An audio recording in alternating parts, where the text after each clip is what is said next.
ہے عزیزہ سنا فرمائیں۔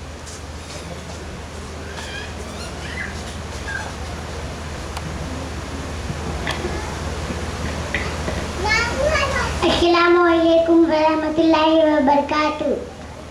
بسم اللہ الرحمن الرحیم۔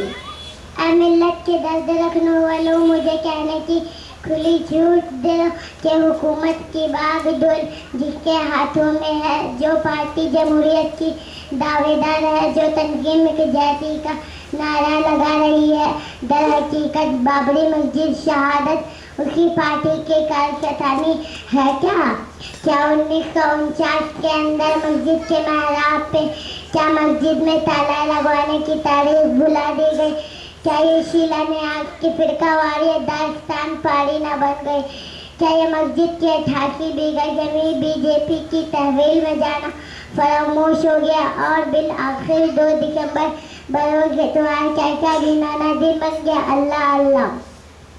بابری مسجد کے دھانے پر نہ غیرت آ سکی، بابری مسجد کے دھانے پر نہ غیرت آ سکی، روکنے کو اس کو نہ یوپی حکومت آ سکی، روکنے کو اس کو نہ یوپی حکومت آ سکی۔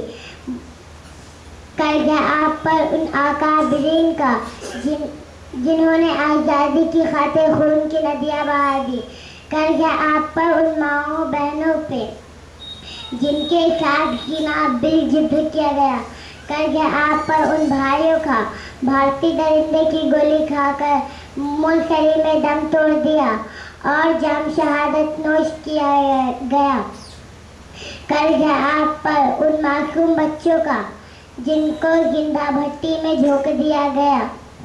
سنو یہ دارالحدیث کے اینٹوں سے کیا صدائیں آ رہی ہے، مول شریف میں ٹہل کے دیکھو کیا آوازیں آ رہی ہے، حالات سے کیا تقاضے ہیں، کیا فرض ہے تمہارا، حالات سے کیسے سمجھوتا کرتے ہو، حالات سے کیسے سمجھوتا کرتے ہو۔ بتوں کے شہر میں جا کر خدا کا نام لکھ دینا، بتوں کے شہر میں جا کر خدا کا نام لکھ دینا، جہاں پر کفر لکھا ہوا ہے اسلام لکھ دینا، جہاں پر کفر لکھا ہوا ہے اسلام لکھ دینا۔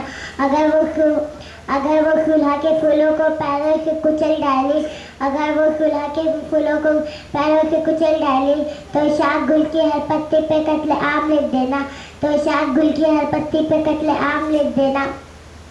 سوچا ہے کفیل اب کچھ بھی ہو ہر حال میں اپنا حق لیں گے، عزت سے جیے تو جی لیں گے یا جام شہادت پی لیں گے۔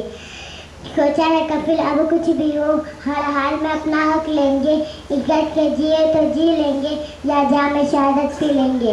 السلام علیکم۔